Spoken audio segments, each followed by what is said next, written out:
Good morning or good afternoon. Thank you for joining Agendi's webinar on the UK's ISSB adoption progress, including detailing of the UK standards and the consultation process.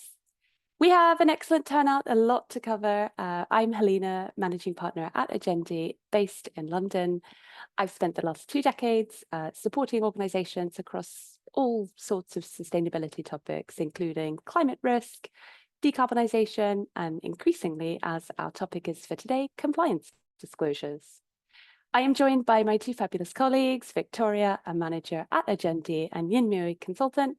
And both Victoria and Yinmui have worked and are working extensively across global compliance regulations, particularly the EU, the UK, and of course the underlying mechanisms that support such frameworks, that whether it be quantification, materiality definition, strategy setting. It's a pleasure to be here. We have the next 45 minutes to provide a detailed overview of the UK sustainability reporting standards. So as I said, I've got a lot to cover. Let's begin. For those of you who are not familiar with Agendi, we are a specialist climate sustainability strategic consulting firm. We have offices here in the UK and London, as well as Europe, the US, and we bring a practical and forward-looking approach to our clients. We work across all sectors with a focus on large listed organizations and quite often organizations that come under many jurisdictions of compliance-related sustainability reporting. So we're looking forward to bringing that expertise to you today. Brilliant, let's dive in. All right, let's take a moment to walk through what we'll be covering today. We've structured this session to give you both the bigger picture and the practical steps to take forward, and we want to leave you or your organization with clarity on what's changing and how to respond. We will start by looking at the broader UK sustainability regulatory momentum, the drivers behind the upcoming changes, as well as the global perspective. And then we'll move on to the SRS overview, what the sustainability standards actually are, their relationship with the ISSB framework, and from there we'll explore how the UK SRS aligns and differs from existing disclosure requirements, as well as the wider linkages. Next, we'll shift on to implementation and practice, what it means essentially to operationalize these standards across governance, data systems, and the business functions. That is how you intend and how you should take steps forward to prepare. We'll also touch on the current consultation, including the process and the key themes, and wrap up with key takeaways and next steps. So we've got 45 minutes scheduled. This is actually a re-record of our original session, so do reach out if you have any Q&A. We are happy to answer any additional questions offline. Brilliant. So let's start by zooming out on the broader policy context. UK sustainability disclosure, it isn't happening in isolation. It's a response, and you could say an enabler, of the wider UK climate and finance strategy.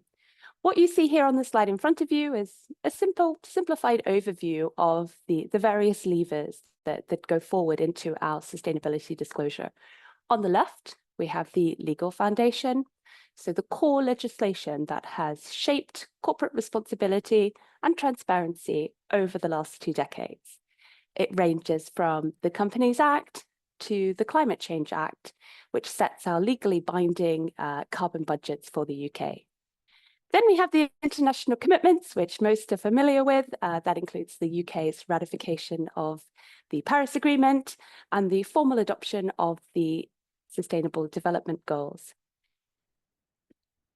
These signal not only ambition, but also diplomatic alignment with the sustainability priorities. Next, and many of you from organizations will be familiar with the next pillar, we have the various regulatory instruments. So that involves codes like the UK Corporate Governance Code, the FCA's ESG Sourcebook, the Streamlined Energy and Carbon Reporting, or SECA, and of course, as many are familiar with, the Climate-Related Financial Disclosures, or the CFD. And all of these have steadily raised expectations around sustainability disclosures with a goal to provide decision-useful information to investors. and stakeholders. And finally, we have the strategic layer, documents like the Green Finance Strategy, the Net Zero Strategy, and the goal of these is to provide the longer-term vision and the signals for policy alignment. So put simply, disclosure is a tool to help organizations operationalize all of this. It's how government aligns private sector action with our national goals. And the goal of this, of course, is transparency, consistency, and accountability. Brilliant. So I'll move on now in terms of the a few flashes of the drivers of sustainability disclosure. And when we talk about mandatory disclosures, it's easy to think about this as purely a compliance exercise. Yes, regulations at times may be the trigger, but the real drivers sit within your business. And that may be improved risk management, improved investor confidence, meeting your customer demands, or building stakeholder trust and transparency. Lovely. And moving on to the frameworks and standards of reporting. Of course, what you see here is a rather convoluted slide, but it gives you a sense of just how much consolidation is happening across the global sustainability reporting landscape. At the center is the International Sustainability Standards Board, or the ISSB, and it was established in 2001 under the IFRS Foundation. And this provides a global baseline for disclosures. And at present, we have two standards finalized. The first, ISRS S1, and that's general sustainability requirements. And the second, ISRS S2, the climate-related disclosures. And what's important for UK reporters to understand is that the UK SRS is based directly on the ISSB standards, with only minor tailoring, and Yin-Mui is going to cover that in more depth in the next section. But what we observe here is broader convergence across the framework landscape, from TCFD, SASB, CDSB, CDP as a voluntary mechanism, GRI. We see all of these frameworks increasingly aligned or embedded into the ISSB framework. So the takeaway is that we're moving towards a globally consistent, investor relevant standard, and the UK is following suit. Just a quick note on this content, the UK's approach to endorsing and implementing the ISSB standards is both thorough and collaborative. The process is supported with both technical and policy focused committees, drawing from industry, academia, and government. The Technical Advisory Committee, or the TAC, is responsible for assessing the IFRS standards via a technical basis and providing recommendations on endorsement to the Business and Trade Secretary. The Policy and Implementation Committee, or the PIC, is set up to coordinate implementation and assess whether endorsement may impact the remit of their particular organisation. So the takeaway here is that UK ISSB adoption is a comprehensive process, and it's reflecting the importance of getting these disclosure standards right from the beginning and setting up a framework for when additional standards are released by the ISSB over time. And as a rapid snapshot of how the UK SRS adoption is progressing, we had the initial release of the ISSB 2 standards in June 2023. The UK Technical Advisory Committee published a call for evidence, and then following at the end of last year, they released a final report on the endorsement recommendations, which brought us through to June this year. And we have the release of the first 2 draft standards, and consultations opened. So we're now within a public consultation window, and it's open for feedback until mid-September. Yin-Mui will take us into detail on this next, and of course, what's actually within the drafts and how they differ from the global baseline. As part of this recent release, the UK government actually launched 3 connected consultations, and they were all aimed at building a credible and enforceable sustainability disclosure framework. First, and of course, we have the SRS consultation itself. It sets out how the UK proposes to endorse and implement the ISSB standards. But alongside that, there's 2 equally important pieces. there is a consultation on sustainability assurance, and that's looking at developing a formal regulatory regime for assurance, essentially who can sign off on sustainability disclosures and under what standards. And then lastly, there is the consultation on transition plans, and it explores the proposal to make them mandatory for large companies and the alignment with the Transition Plan Task Force, the TPT framework. So forward-looking strategy, finance, and accountability would become formal requirements, not just voluntary best practice. So while S1 and S2 define the what, these consultations are shaping the how for UK organisations. And if we zoom back out to the global landscape, what we're seeing is real momentum behind ISSB as the baseline. If I flip to a map, we now see 36 jurisdictions either formally adopting or aligning or a commitment to along the ISSB standards. And this includes key markets like Brazil, Australia, Malaysia, and of course, the UK, the focus of this webinar. And if I move on, at the same time, we've got varied approaches elsewhere. The EU is, of course, pushing ahead with broad, ambitious rules, but facing challenges, going through simplification, reconfiguration of their sustainability disclosure rules. The US has faced similar challenges at a federal level, although we have seen state-based disclosures moving forward at quite significant momentum, including that in California, which essentially has adopted very similar standards to what the UK has in place under the climate-related financial disclosures, or TCFD-aligned. Many companies are caught navigating this fragmented mix of frameworks, timelines, scope, and Victoria will go into detail later in the webinar of how we unpick these requirements and build a disclosure plan. And that's something that Agendi supports a large number of our clients who come under many of the various regions and frameworks of particular compliance disclosures. Alongside all of this, we also see voluntary momentum is remaining strong. But what we also see is the change is that interoperability is now a key focus. There is a commitment across the landscape of these frameworks of working together to reduce duplication and create clearer alignment and mapping between key frameworks. So while every region's path looks a bit different, the direction of travel is clear, and the UK's draft SRS standards is firmly part of this global convergence story. I'm now going to pass on to Ian Murray, who will dive deeper on what the standards are and how they differ to existing compliance requirements. Thanks, Helena. So as we move into the heart of today's discussion, what we'll do is start by providing an overview of the UK sustainability reporting standards, understanding how these standards align with the ISSB's IFRS S1 and S2, and look at what it means for the UK reporting context. To understand the UK SRS, we can take a step back and look at the ISSB IFRS S1 S2. So these, as Helena mentioned, are the foundation of which the UK SRS is built on. The standards were developed to bring consistency and comparability to sustainability disclosures by clearly linking sustainability issues with financial performance.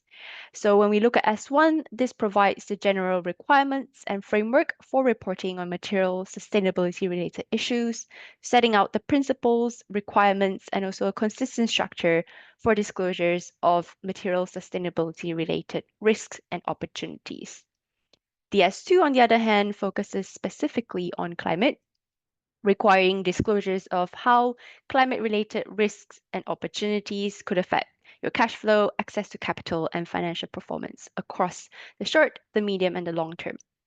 So by grounding the UK SRS in the IFRS standards, the UK is aiming to give organizations a clear, structured framework for reporting on sustainability and also climate in a way that is useful for your investors and your stakeholders. So for businesses, what this means is preparing to move beyond broad commitments and showing how sustainability factors translate into financial impacts and risk management in practice. So while the UK SRS follows closely the ISSB baseline, there are 6 targeted amendments outlined on this slide to reflect better the UK reporting context. So first of all, the UK aims to align sustainability disclosures with financial reporting timelines, and it does so by removing the option for the delayed reporting transition relief. This is to ensure a more timely connected disclosure, requiring both financial reports and sustainability disclosures to be published together. Then it also looks at extending the climate first relief to 2 years. So really allowing organizations to focus on climate disclosures in the first 2 years. So in the first year on climate related risks and opportunities, in year 2, expanding that to include scope 3 disclosures if deemed material. And then in year 3, expanding that even further to include the S1 wider sustainability risks and opportunities. This phased approach gives companies the time to really build capacity while prioritizing climate in those first 2 years. Then the UK is also looking at removing fixed effective dates that were initially set by the ISSB and instead allowing UK legislation to set the implementation timing so as to better align with the UK's readiness and market conditions. It also allows more flexibility in terms of the classification systems used for finance emissions. So while the ISSB mandates the use of the GICS or Global Industrial Classification System, the UK SRS allows for other suitable classification systems already used by the entity. The UK government is also looking to shift references to SASB from a shall refer to may refer to, therefore making it voluntary but strongly encouraged. And lastly, explicitly linking transition reliefs directly to future mandatory reporting dates so as to protect early voluntary reporters. So these amendments are designed to preserve global alignment while ensuring that the UK SRS still remains practical and achievable, so encouraging early adoption while maintaining the high standards of transparency. So understanding the core UK SRS requirements can really help you better prioritize where to focus as these standards move towards adoption. On this slide, we've outlined the key criteria or components of the UK SRS S1 and S2, where we've already talked about under S1, the SRS extending beyond climate to cover all sustainability topics. So thinking about possibility of integrating social, nature, biodiversity related issues where they could materially impact your financial value. Importantly, it applies a financial materiality lens instead of double materiality, meaning organizations need to identify and report on sustainability issues that could affect your financial position or cash flows. As mentioned in the last slide, S1 disclosures are really only required from year 3 onwards as a result of the 2-year transition relief, although early reporting is, of course, allowed and encouraged. Under the S2, the UK SRS focuses specifically on climate, requiring disclosures that go beyond current TCFD-aligned reporting, which we'll look at into more detail in the next section. So both the S1 and S2 are aligned with the TCFD's 4 pillars of governance, strategy, risk management, and metrics and targets, but really with a stronger expectation for financial connectivity, consistency, and comparability across the different disclosures. So if we go into the next section and building on what we have just covered about the practical structures and requirements of the UK SRS, we can shift our focus to understanding how these new standards align with or differ from the current UK climate-related financial disclosure frameworks that many of you may already be aligning with. This will help you better understand how the UK SRS will fit with your current reporting practice and how best that you can prepare. So many of the large organizations in the UK have already been engaging with the current financial disclosures aligned with the TCFD. As the UK SRS comes into effect, what it'll do is maintain this continuity with the TCFD aligned pillars and principles, but introduce a greater detail, quantification, and requirement for integration with financial disclosures. It'll also look to extend the scope from the climate-only disclosures under S2 to broader sustainability topics under S1.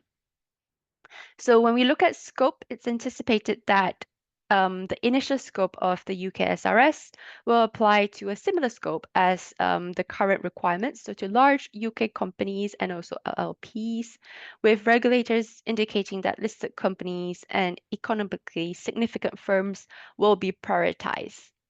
When we look at reporting format, under the UK current requirements, organizations already publish climate information within their strategic annual reports. The UK SRS is looking to continue this approach, requiring disclosures to be integrated with financial reporting and published alongside financial statements with no delayed reporting window. This really reinforces the connection between the sustainability information with the financial performance, so ensuring that your stakeholders receive timely aligned disclosures. For organizations looking now to prepare for the UK SRS, this means reviewing whether your existing disclosures meet the more detailed financially integrated requirements of S2. Think about how to plan for the broader sustainability S1 disclosures and start thinking about what data systems and processes in place that you need to support this phase implementation. So we'll go into this and looking into the gaps between the current UK requirements and the UK SRS requirements in the next slide. So here we'll unpack what additional requirements the UK SRS introduces compared to what many organizations are already disclosing under the current UK climate-related requirements.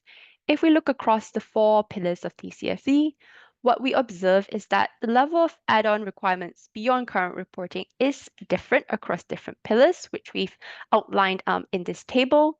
So when we look at governance, for example, what we observe is that most companies may already be including good descriptions of board oversights and governance over climate risks. However, the UK SRS expects a further step by clarifying details on who specifically, so which individuals or committees are responsible for climate issues, when and how these responsibilities are formally embedded in role descriptions or policies. When we look at strategy, this is an area where the UK SRS introduces significant additional expectations. It shifts from a qualitative scenario narrative to increased emphasis on quantitative modeling under different climate scenarios. And while the UK SRS doesn't mandate transition plans, where plans do exist, organizations are being expected to disclose them, including details on how it aligns with your targets and business strategy, what assumptions are being used, and also how progress is being tracked. An additional point is that the UK SRS also stresses on the quantification of financial effects of risks and opportunities, something that is already highlighted by the FRCS best practice, and also encourages the consideration of industry-based disclosure standards, so the ISSB standards. And again, pointing out that it's voluntary but encouraged, so designed to help organizations to really tailor your disclosures to sector-specific risks and opportunities. So not going to go through everything in detail, but risk management, when we look at that, it remains broadly consistent with the TCFD, but with additional details expected around explaining the risk management processes, the criteria, thresholds to identify risks, how those parameters may change over time, and what changes may have been made to introduce climate into your ERMF. And lastly, under metrics and targets, the focus is really on expansion of the requirements of when we think about greenhouse gas emissions disclosures beyond what is required by sector. So mandating scope 3 when they are deemed material, as well as some additional requirements around scope 2 market-based instruments and transparency behind carbon credit use. So when we prepare for these changes, we usually recommend organizations to evaluate your current reporting practices against the UK SRS requirements to identify a readiness gap, which we'll also cover by Victoria in the next section to look at how best to undertake this maturity mapping. So we recognize that many organizations are already disclosing to multiple sustainability frameworks, and navigating these frameworks efficiently is priority for many sustainability reporting teams. The good news is that the UK SRS is designed with alignment in mind. So it follows the 4 same pillars as TCFD and is directly based on the ISSB, as we mentioned before. What this means is that organizations already reporting under the TCFD can build on these processes while preparing for the deeper, more quantitative disclosures that the UK SRS requires. For organizations already reporting to other voluntary frameworks such as CDP, or for those with EU operations, the CSRD, there are also areas of thematic overlap that can be leveraged. While recognizing there may be differences in materiality definitions between double and financial materiality that's required by the UK SRS, many of the underlying data points and processes can serve multiple frameworks if designed well. The strategic opportunity here is to use the UK SRS as a framework to streamline your reporting rather than looking at it as just a compliance exercise. And taking action to align your systems now can really help reduce that duplication across frameworks and focus on resources on where they matter most. And as we wrap up this section, it's important to look ahead at where the ISSB is heading globally and what that could mean for UK reporting. On this slide, we've included a screenshot of the ISSB's 2024 to 2026 work plan, which outlines the prioritization of developing guidance on biodiversity, human capital, and human rights alongside sector-specific metrics. Work is globally underway, but these areas will take time to finalize. For the UK, the immediate focus is on adopting the S1 and S2, with implementation expected 2026 at the earliest. It went up to 2027. So while there is no formal commitment yet, the UK government and regulators have signaled interest in maintaining alignment with the ISSB. What this suggests is that the UK may consider expanding reporting requirements to other issues like biodiversity, human capital, and social metrics in the coming years, following the adoption of S1 and S2. So while the immediate UK landscape is about climate, other metrics are areas that organizations should watch closely, as these are likely to influence the next phase of reporting. So with this context on where reporting is heading, we can now turn to how SRS can really be implemented in practice to help organizations prepare for this evolving environment, which I'll hand on to Victoria to continue. Thank you, Yinmui. So now, as Yinmui said, moving forward to the UK SRS implementation on a company level in practice. And who watched our webinars before knows that we like to use roadmaps to provide practical steps for companies. So looking at this webinar's roadmap, you see those 4 broad steps. So the first one, determine applicable regulations, identify gaps, and assess maturity. Second one, assess your risks and opportunities, your business impact, and your resiliency. Third, integrate across business function and engage with key stakeholders. And number 4, plan ahead, plan phased in reporting, track progress, and build data infrastructure. So coming on or moving on to the first one here, determine applicable regulations, identify gaps, and assess maturity. So basically clarify what applies to you and your organization and what are your material issues. And depending on your situation, it makes sense to conduct or refresh a materiality assessment at this stage after understanding the applicable regulation, and a materiality assessment that encompasses all areas ESG. Depending on the regulations you need to adhere to, as Yinmui already pointed towards, a single or double materiality assessment might be required. Under the ISSB and the UK adoption, a single, so financial materiality, the assessment of your financial risks and opportunities is sufficient. We earlier on gave an overview of potential applicable regulations, focusing on the UK. Of course, applicability depends on your sector, your size, your operating countries, etc.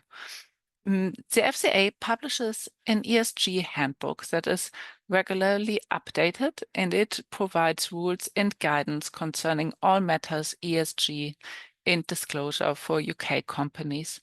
So it contains climate-related financial disclosure guidance on company or product level. It includes anti-greenwashing rules for labeling sustainability characteristics of a product or service, and regulations for consumer-facing disclosure. This handbook can support your maturity mapping. And on the right-hand side here, you can see a very high-level illustrative example. And when we do those maturity mappings, of course, we break it down much further. We include all the applicable regulations so that you can also understand your overlaps in different, for example, countries of operation. Moving on to step number 2, assessment of the risk and opportunities and your resiliency. So basically understanding your exposure and opportunity landscape. We are focusing here on the climate-related scenario analysis, given that S2 adoption will come first and you have that transition relief to prepare for topics outside of climate. So this analysis should explore the complete value chain and integrate quantitative analysis where possible. And when looking, for example, at the first part here, direct operations and physical in transition risk, both of them can include quantitative elements. So, for example, when looking at the physical risk, qualitative hazard analysis can be supplemented with financial loss analysis per location. Important, of course, not only to look at your direct operations, but also your key value chain partners. So strategic partnerships, key suppliers, key customers should be evaluated, and if applicable, your investment portfolio as well. And one point I want to mention here is that, of course, in parallel to this risk assessment, you also want to assess opportunities along those lines to understand that part as well. That's one thing that is strengthened under ISSB is the opportunity disclosure. Looking at the third step already, it's about integrating your identified climate-related risks and opportunities into your business function and how to engage key stakeholders. And here we have an overview of key stakeholders. I'm not going to go through all of them, but it should give you an indication, okay, what stakeholders to look into and what are key integration considerations for those different business functions. So looking at a few ones as example, when we look at risk management here, risk management, of course, is about embedding climate risk into your enterprise risk management and your control frameworks. It's about mapping ownership and mitigation for physical in transition risk and establish escalation and monitoring processes. When we take IT as an example here, IT and data teams, of course, to ensure that your systems can capture and process climate-related data, but also data wider than climate, because when we look at S1, there will be a lot of data that potentially you don't collect yet. So it's about, of course, setting your systems up to be ready to include data to support consistent and audible data as well, looking at the insurance process as well. And enabling reporting against all those UK SRS metrics and targets. When we, for example, take another one, investor relations, of course, it's about communicating your climate strategy and progress transparently to your investors, align your narrative with the investor expectations and the regulatory trends, and support investor engagement on sustainability risks. Last but not least, we come to step number 4, plan phased reporting, track progress, and build data infrastructure. So basically set milestones, strengthen your data system, and monitor your progress. So looking at the three pillars here, of course, phased in planning, we already mentioned it a few times already, planning for climate. Now, if you want to get ahead of regulations, you can already plan for potential other financial material matters for your company. Use the transition reliefs there strategically, so to understand what you have to do now, what strategically makes sense to already prepare, and what could be what could be conducted at a later stage. Second, progress tracking, of course, tracking the progress, tracking the KPIs from the identified matters you have, regular check-ins. You can also use voluntary disclosure for preparation. As we mentioned earlier today, all of those reporting frameworks are overlapping. Some integrate more and more ISSB so that you are prepared when, for example, reporting under CDP. It's a great way to prepare for mandatory upcoming disclosure. Last but not least, data collection. Of course, map your required data for S2 specifically because it's coming earlier, but S1 as well. Identify responsible owners for those data sets, assess any gaps you might have, and set up your systems for the future info assurance as well. I'm now going into more detail on the consultation itself, the process themes and timeline, and highlighting key challenges first here. So we are showing here a few key challenges that the reporting that you might face when you report under S1 and S2.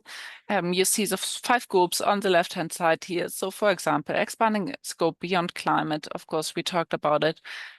Potentially, climate reporting is mandatory already for a couple of years in the UK, so potentially much larger maturity here compared to other sustainability-related topics. So definitely something to look at when looking at S1. Data availability and system readiness, I already talked about it. Integration with financial reporting processes, and that was a point that Yinmui touched on earlier. So that the reporting, your sustainability reporting has to be aligned with the financial reporting. Greater integration is expected, and also the timing is the same timing. So it's, of course, a challenge to set it up, the right reporting cycles and governance. Look at number 4, transition timelines in complexity, and number 5, costs. Not going into detail here, but those are all challenges you should consider, especially if you want to prepare, of course, but also if you want to take part in the consultation. Because when we look at the UK SRS consultation process, we highlighted the details here for the S1 and S2 drafts. Just as a reminder, as you might recall from the beginning, there are also 2 additional ongoing consultations about transition plans and assurance of sustainability statements. The timeframes are exactly the same, so ongoing at the moment until mid-September. And the goal of the SRS consultation is, of course, to gather views on the draft, on the costs and benefits of implementation in the support of the ISSB standard endorsement decision. When you click through the questionnaire, you will get different types of questions. You see the themes listed here. Of course, keep in mind your identified challenges and how you want to respond to those. Looking at how those responses are used, of course, first for the final endorsement decision, and then in case SRS will be endorsed, the finalized standards will be published in autumn 2025, so relatively quick turnaround here. In the mandatory reporting scope, as we said, will be assessed separately. So something to look out for, and we are happy to keep you updated on it. And now I'm handing it back to Helena for the key takeaways and next steps. Brilliant. Thank you so much for your time, everyone. So here we are at the final key takeaways. As we've shared across this webinar, what we see from the UK SRS is that it is a major step forward. It's expanding beyond climate, albeit with a delayed timeline, but it's aligning with the global baseline, the ISSB, and making minor UK-specific adjustments. As Yinmui detailed, the UK SRS will require a new level of integration, especially linking sustainability reporting directly with financial timelines and controls. The consultation window is open, as Victoria detailed, and it gives you and your organisations an opportunity to help shape the final rules ahead of finalisation. And as Yinmui detailed, expectations are rising, particularly around governance, strategy, and the upcoming disclosure of a transition plan if you have one in place. On a practical level, a phased approach to your disclosure planning is essential. Start with a gap analysis, build internal capacity, understand what you need to disclose on and when, and how you're going to deal with those phased in requirements, and get your data and governance foundations in place. And then, of course, consider those phased in elements towards future compliance. And with that, I want to thank you for staying with us. We've covered a lot. We are available for any Q&A, so do reach out if you would also like to dig deeper in any of the key areas, whether it be disclosure roadmap planning, risk assessment, scenario analysis, or stakeholder engagement, or the disclosure preparation in itself. Do reach out to one of the Agendi team members. We've got a london@agendi.co email address on the screen, but more than happy to reach out and continue the conversation. Many thanks for your time.